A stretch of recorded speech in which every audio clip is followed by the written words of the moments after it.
Hi viewers, இன்னைக்கான வீடியோவில் என்ன நடக்கலாம்னு சொல்லிட்டு பார்க்கலாம். வீடியோக்குள்ளே போகிறதுக்கு முன்னாடி நம்ம சேனலை லைக் அண்ட் சப்ஸ்கிரைப் பண்ணிவிட்டு கொஞ்சம் சப்போர்ட் பண்ணுங்கள். வாங்க இப்போ வீடியோக்குள்ளே போகலாம். ரேவதி கார்த்திகிட்ட நான் இனிமேட்டு வேலைக்கு வரமாட்டேன் அப்படின்னு சொல்லிட்டு போயிடுறாங்க. அப்போ தான் ராஜா வந்து ரேவதிக்கு ஃபோன் பண்ணுறாங்க. என்ன மேடம், நீங்கள் பாட்டுக்கு வேலைக்கு வரமாட்டேன் அப்படின்னு சொல்லிட்டு போயிட்டீங்க அப்படிங்கிற மாதிரி கேட்க, அதுக்கு ரேவதி சொல்கிறாங்க, ஆமாம் உன் எம்டி பண்ண வேலைக்கு அந்த ஆஃபீஸில் இனிமேட்டு நான் தலையை காட்ட மாட்டேன் அப்படிங்கிற மாதிரி சொல்ல, உடனே ராஜா சொல்கிறாங்க, இங்கே பாருங்கள் மேடம், நீங்கள் எங்கள் எம்டியை பற்றி தப்பாக புரிஞ்சு வச்சுருக்கீங்க. நீங்கள் கொஞ்சம் ஆஃபீஸ்க்கு வாங்க. அந்த லெட்டரை யார் எழுதுனா, எதுக்காக எழுதுனான்னு அவங்க வாயாலே அவங்க சொல்லுவாங்க அப்படிங்கிற மாதிரி சொல்ல, உடனே ரேவதியும் ஆஃபீஸ் கிளம்பி வராங்க. இந்த சைடு நம்ம பிரியாக்கு எதுவுமே புரியல. என்னடி இது, ஆஃபீஸை விட்டு போனவ திருப்பி எதுக்காக வர அப்படிங்கிற மாதிரி கேட்க, அதுக்கு பிரியாவோட அசிஸ்டன்ட் சொல்கிறாங்க, எனக்கே தெரியல, நடக்கிறது என்னமோ வேடிக்கை பார்ப்போம் அப்படிங்கிற மாதிரி பிரியா கிட்ட சொல்லிக்கிட்டு இருக்காங்க. இந்த சைடு இளையராஜா வந்து ரேவதியை உள்ளே கூட்டிகிட்டு போகிறாங்க. வாங்க மேடம், எங்கள் எம்டி உங்ககிட்ட பேசணும்னு சொல்கிறாரு அப்படின்னு சொல்லிட்டு ரேவதியை உள்ளே கூட்டிகிட்டு போகிறாங்க. உடனே ரேவதி எம்டியை பார்த்ததுமே பயங்கரமாக திட்ட ஆரம்பிக்கிறாங்க. இப்போ என்ன ட்ராமா போடுறதுக்காக என்னை வர வச்சிருக்கேன் அப்படிங்கிற மாதிரி கேட்க, உடனே கார்த்தி சொல்கிறாங்க, இங்கே பாருங்கள் மேடம், நான் சொல்கிறத கொஞ்சமாவது கேளுங்க. இந்த லெட்ரு நான் எழுதலை அப்படின்றதுக்கான ப்ரூஃபை உங்ககிட்ட காட்டுறதுக்காக தான் இங்கே வர வச்சிருக்கேன் அப்படிங்கிற மாதிரி சொல்லும்போது ரேவதி கேட்குறாங்க, அந்த ப்ரூஃபை காட்டு அப்படின்னு சொல்லிட்டு கேட்குறாங்க. அப்போது சிசிடிவி கேமராவில் பிரியா தான் அந்த ஃபைலுக்குள்ளே அந்த லெட்ரு வைக்கிறது எல்லாத்தையுமே பார்த்துடுறாங்க. இதை பார்த்ததுமே ரேவதி பயங்கரமாக ஷாக் ஆகுறாங்க. எதுக்காக பிரியா இப்படியெல்லாம் பண்ணுறா அப்படிங்கிற மாதிரி கேட்கும்போது இளையராஜா சொல்கிறாங்க, இப்போது பிரியாவை கூட்டிகிட்டு வந்து நீங்களே கேளுங்க, எதுக்காக இப்படியெல்லாம் பண்ணேன்னு சொல்லிட்டு அப்படின்னு சொல்லிட்டு இளையராஜா பிரியாவை கூப்பிட்றாங்க. பிரியா மேடம் கொஞ்சம் உள்ளே வரீங்களா அப்படின்னு சொல்லிட்டு பிரியாவை உள்ளே கூப்பிட, உடனே பிரியாவும் உள்ளே வராங்க. அப்போது கார்த்தி வந்து பிரியா கிட்ட கேட்குறாங்க, எதுக்காக அங்கே இப்படி பண்ணீங்க அப்படிங்கிற மாதிரி கேட்க, உடனே பிரியா கேட்குறாங்க, என்னாச்சு சார், ஏதாவது ப்ராப்ளமா அப்படிங்கிற மாதிரி கேட்கும்போது கார்த்தி சொல்கிறாங்க, இந்த சிசிடிவி ரெக்கார்டை கொஞ்சம் பார்க்குறீங்களா அப்படின்னு சொல்லிட்டு உடனே அந்த சிசிடிவி ரெக்கார்டை காட்டுறாங்க. உடனே பிரியாவுக்கு கண்மணியெல்லாம் வெளியில் வந்துருச்சு. ஐயோ, நம்ம சிசிடிவி கேமரா இருக்குது தெரியாமல் இந்த மாதிரி தப்பு பண்ணிட்டோமே அப்படின்னு சொல்லிட்டு பிரியா ஒரு பக்கம் என்ன சொல்கிறதுன்னு தெரியாமல் திருன்னு முழிச்சுக்கிட்டு இருக்கேன். இந்த சைடு நம்ம ரேவதி வந்து பிரியா கிட்ட கேட்குறாங்க, எதுக்காக பிரியா எம்டியை பற்றி தப்பாக ஒரு லெட்டரில் எழுதி என்கிட்ட கொடுத்தீங்க அப்படிங்கிற மாதிரி கேட்க, உடனே பிரியா அதெல்லாம் கேட்டுட்டு என்ன சொல்கிறதுன்னு தெரியாமல் அமைதியாக இருக்காங்க. அப்போது கார்த்தி வந்து பிரியா கிட்ட சொல்கிறாங்க, நீங்கள் இந்த மாதிரி பண்ணதை நான் போலீஸ் ஸ்டேஷன் வரைக்கும் கொண்டு போக முடியும், என் மேலே என்னங்க உங்களுக்கு அப்படி ஒரு காண்டு அப்படின்னு சொல்லிட்டு கார்த்தி வந்து பிரியா கிட்ட கேட்க, உடனே பிரியா சொல்கிறாங்க, எனக்கு ரேவதி இந்த வேலைக்கு வந்தது சுத்தமாக பிடிக்கவே இல்லை, அதனால தான் அவளே இந்த வேலையை விட்டு போகணும்னு சொல்லிட்டு உங்களை பற்றி தப்பாக லெட்டர் எழுதி அவளோட ஃபைல்குள்ளே வச்சான் அப்படிங்கிற மாதிரி சொல்லும்போது நம்ம ரேவதி பிரியாவை ஒரே அரைஞ்சிடுறாங்க. இதை பார்த்ததுமே நம்ம இளையராஜா கார்த்தி பயங்கரமாக ஷாக் ஆக, இந்த சைடு பிரியா வந்து என்ன சொல்கிறதுன்னு தெரியாமல் கண்ணத்தை பிடிச்சிட்டு அப்படியே நின்றுட்டு இருக்காங்க. நான் இந்த ஆஃபீஸில் ஜாயின் பண்ணது உனக்கு பிடிக்கலனா இப்படி தான் ஒருத்தவங்களை பற்றி தப்பாக அருவருப்பாக எழுதி கொடுப்பியா, இதெல்லாம் உனக்கு சீப்பாக தெரியல அப்படின்னு சொல்லிட்டு நம்ம ரேவதி பிரியாவை கண்டபடி திட்டுறாங்க.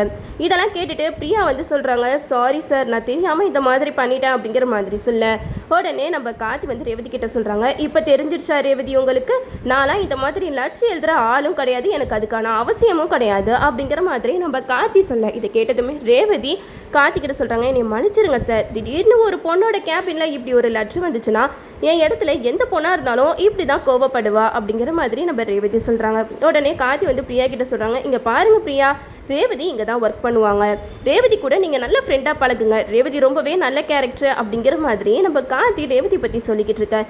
இந்த சைடு பிரியாவும் அதுக்கு எதுவும் சொல்லாமல் அப்படியே அமைதியாக இருக்காங்க. இளையராஜா சொல்கிறாங்க, என்ன பிரியா மேடம், நீங்கள் இந்த ஆஃபீஸில் ஒர்க் பண்ணணுன்னா எங்கள் எப்படி சொல்கிறத கேட்டு தான் நீங்கள் நடக்கணும், உங்கள் இஷ்டத்துக்கு நீங்கள் இப்படிலாம் பண்ணிட்டு இருந்தீங்கன்னா அப்புறம் நீங்கள் வேறு ஆஃபீஸை தேடி போக வேண்டியதான் அப்படிங்கிற மாதிரி சொல்ல, உடனே ரேவதி வந்து சொல்கிறாங்க, வேணா ராஜா விடுங்க, அவங்க ஏதோ ஒரு மேலே இருக்கிற கோபத்தில் அப்படி பண்ணிட்டாங்க, அதுக்காக அவங்களுக்கு இவ்வளோ பெரிய தண்டனையெல்லாம் கொடுக்க வேணாம், இனிமேட்டாச்சும் ஒழுங்காக நடந்துக்கோங்க பிரியா அப்படின்னு சொல்லிட்டு நம்ம ரேவதி பிரியா கிட்ட சொல்லிடுறாங்க.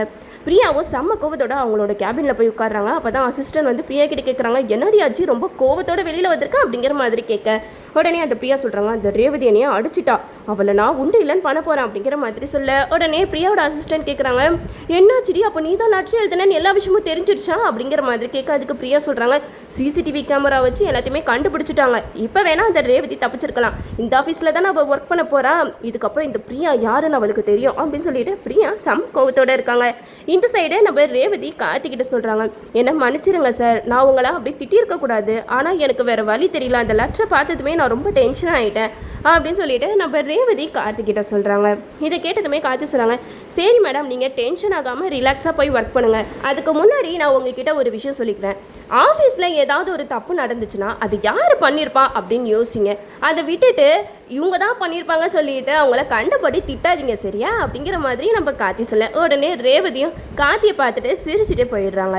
இந்த சைடு நம்ம சாமுண்டீஸ்வரி சூரியகலா கிட்ட சொல்கிறாங்க, என்ன ரேவதி ஆளே காணோம், ரேவதி ஆஃபீஸ்க்கே போக மாட்டேன்னு சொல்லிட்டு இருந்தா, இப்போ என்னன்னா ஆஃபீஸ்க்கு போயிட்டா ஒன்றும் புரியலையே அப்படிங்கிற மாதிரி கேட்க உடனே சூரியகலா சாமுண்டீஸ்வரி கிட்ட சொல்கிறாங்க, எனக்கு என்னமோ அந்த கார்த்தி தான் அந்த இடத்துல எம்டியாக இருப்பான்னு தோணுது அப்படிங்கிற மாதிரி சொல்ல உடனே சாமுண்டீஸ்வரி சொல்கிறாங்க, எதுக்காக நம்ம வீட்டில் மண்டையை போட்டு பிச்சுக்கிட்டு இருக்கணும், பேசாமல் நீ ரேவதி ஒர்க் பண்ணுற ஆஃபீஸ்க்கு போயிட்டு எம்டி யாருன்னு பார்த்து தெரிஞ்சுக்கோ, உனக்கு தான் கார்த்தி யாருன்னு தெரியும்ல அப்படிங்கிற மாதிரி சாமுண்டீஸ்வரி சூரியகலா கிட்ட சொல்கிறாங்க.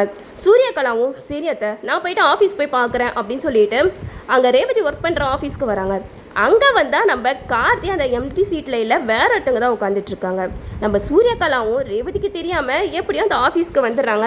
வந்து ராஜா கிட்ட சொல்கிறாங்க, நான் எம்டியை மீட் பண்ணோம் அப்படின்னு சொல்கிறாங்க. அப்போது நம்ம ராஜா வந்து வெயிட் பண்ணுங்க, நான் எம்டிஏ கிட்ட சொல்கிறேன் அப்படின்னு சொல்லிட்டு உள்ளே போகிறாங்க.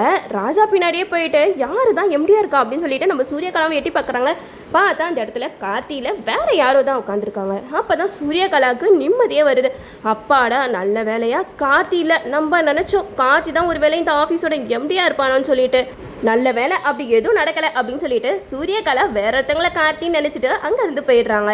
ஆமாம், கார்த்தின்ற பேரில் எத்தனை பேர் இருப்பாங்க அப்படின்னு சொல்லிட்டு யோசிச்சுக்கிட்டே சாமுண்டீஸ்வரி போய் சொல்கிறாங்க, அத்தை நல்ல வேலை, ரேவதி வேலை பார்க்குற ஆஃபீஸில் நான் எம்டி யாருன்னு கண்டுபிடிச்சிட்டேன். ஆனால் நம்ம நினைக்கிற கார்த்தி கிடையாது, கார்த்தி பேர்லேயே நிறைய பேர் இருப்பாங்க இல்லையா அப்படிங்கிற மாதிரி சூரியகலா சொல்ல உடனே சாமுண்டீஸ்வரி சொல்கிறாங்க, நல்ல வேலை சூரியகலா, நீ போய் பார்த்துட்டு வந்த, அப்படி இல்லைனா எனக்கு இங்கே பயங்கர டென்ஷனாக இருந்திருக்கும் அப்படிங்கிற மாதிரி சொல்ல உடனே சூரியகலா சொல்கிறாங்க, நீங்கள் எதுக்கத்தை கவலைப்படுறீங்க, நான் இருக்கிற வரைக்கும் நீங்கள் எதுக்குமே டென்ஷன் ஆகக்கூடாது, நம்ம நினச்ச மாதிரியே ரேவதிக்கும் எங்கள் அண்ணனுக்கும் கல்யாணத்தை பண்ணி வச்சிடலாம் அப்படிங்கிற மாதிரி சூரியகலா சாமுண்டீஸ்வரி கிட்ட சொல்லிக்கிட்டு இருக்காங்க. இந்த சைடு நம்ம ராஜராஜன் வந்து எப்படியாவது ஈஸ்வரி கிட்ட இருந்து அந்த ஃபோனை வாங்கணுமே அப்படின்னு சொல்லிட்டு நம்ம ராஜராஜன் சாமுண்டீஸ்வரி கிட்ட வந்து அந்த ஃபோனை கேட்குறாங்க. அப்போது சூரியகலா வந்து சாமுண்டீஸ்வரி கிட்ட சொல்கிறாங்க, அத்தை அந்த ஃபோனை கொடுக்குறதுக்கு முன்னாடி அதில் ஒரு வீடியோ இருக்குது, அந்த வீடியோவை பார்த்துட்டு நீங்கள் அந்த ஃபோனை கொடுங்க அப்படிங்கிற மாதிரி சூரியகலா சொல்ல உடனே சாமுண்டீஸ்வரியும் அந்த வீடியோவை பார்க்குறாங்க. அந்த வீடியோவில் பார்த்தா மருதுகிட்ட ராஜராஜன் வந்து நீங்கள் யார், எதுக்காக இங்கே நடிக்க வந்திருக்கீங்க அப்படின்ட்டு கேட்குறதெல்லாம் எல்லாம் பதிவாயிருக்கு. இதை பார்த்ததுமே நம்ம சாமுண்டீஸ்வரி பயங்கரமாக டென்ஷன் ஆகுறாங்க. என்னங்க இது, நீங்கள் என்ன வேலை பண்ணி வச்சுருக்கீங்க அப்படிங்கிற மாதிரி சொல்ல அதுக்கு ராஜராஜன் சொல்கிறாங்க, நான் நல்லது தான் சாமுண்டீஸ்வரி பண்ணிகிட்ருக்கேன், என் பொண்ணோட வாழ்க்கையை காப்பாற்றுறதுக்காக தான் இப்படியெல்லாம் பண்ணுறேன் அப்படிங்கிற மாதிரி சொல்ல அதுக்கு சாமுண்டீஸ்வரி சொல்கிறாங்க, நீங்கள் என்ன நினச்சாலும் சரி, நான் ரேவதி கார்த்தி ரெண்டு பேரையும் சேர்ந்து வாழவே விட மாட்டேன். கார்த்தியை இந்த வீட்டை விட்டு துரத்துறது தான், நான் மருதுக்கு தான் ரேவதியை கல்யாணம் பண்ணி வைக்க போகிறேன், நீங்கள் எந்த ஆதாரத்தையும் காட்டி ரேவதியை நம்ப வைக்க முடியாது அப்படிங்கிற மாதிரி நம்ம ராஜராஜன் சாமுண்டீஸ்வரி கிட்ட சொல்லிக்கிட்டு இருக்காங்க.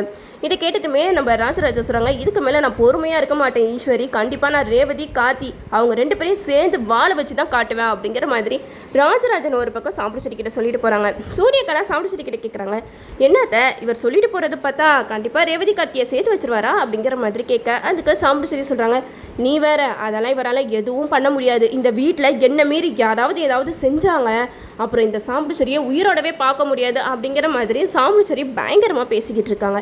இந்த சைடே நம்ம ரேவதி ஆஃபீஸை விட்டு ரொம்ப சந்தோஷமாக வராங்க. அப்போ தான் சாமுண்டீஸ்வரி கேட்குறாங்க, என்னாச்சு ரேவதி, எம்டி எப்படி பேசினாரா அப்படிங்கிற மாதிரி கேட்க அதுக்கு நம்ம ரேவதி சொல்கிறாங்க, அம்மா எம்டி ரொம்பவே நல்லவருமா, நான் தான் அவரை பற்றி தப்பாக புரிஞ்சுக்கிட்டேன், எங்கள் ஆஃபீஸில் வேலை பார்க்குற பிரியான்ற ஒரு பொண்ணு தான் நான் வேலைக்கு ஜாயின் பண்ணது பிடிக்காம இந்த மாதிரி அந்த எம்டியை பற்றி தப்பாக எழுதி என்னோட கேபினில் வச்சுட்டா, நானும் என்ன ஏதுன்னு விசாரிக்காமல் அவரை போய் கண்டபடி திட்டேன், நல்ல வேலை சிசிடிவி கேமரா மூலமாக அவர் எந்த தப்பும் பண்ணல அப்படிங்கிறது நிரூபணம் ஆயிடுச்சு அப்படிங்கிற மாதிரி ரேவதி சொல்லிக்கிட்டு இருக்காங்க. அப்போ தான் சாமுண்டீஸ்வரி சொல்கிறாங்க, எப்படியோ ரேவதி உன் மனசுக்கு திருப்தியாக இருந்தால் அந்த ஆஃபீஸ்க்கு போய் நீ வேலை பாரு அப்படிங்கிற மாதிரி சொல்ல உடனே ரேவதி சொல்கிறாங்க, நான் இனிமேட்டு அந்த ஆஃபீஸில் தான் வேலை பார்க்க போகிறேன் அப்படின்னு சொல்லிட்டு ரொம்பவே சந்தோஷமாக போகிறாங்க. இதோட இந்த எபிசோட் முடிச்சிருக்காங்க. என்னோட ரிவ்யூ உங்களுக்கு பிடிச்சிருந்தா லைக் பண்ணுங்கள், மறக்காமல் நம்ம சேனலை சப்ஸ்கிரைப் பண்ணிடுங்க.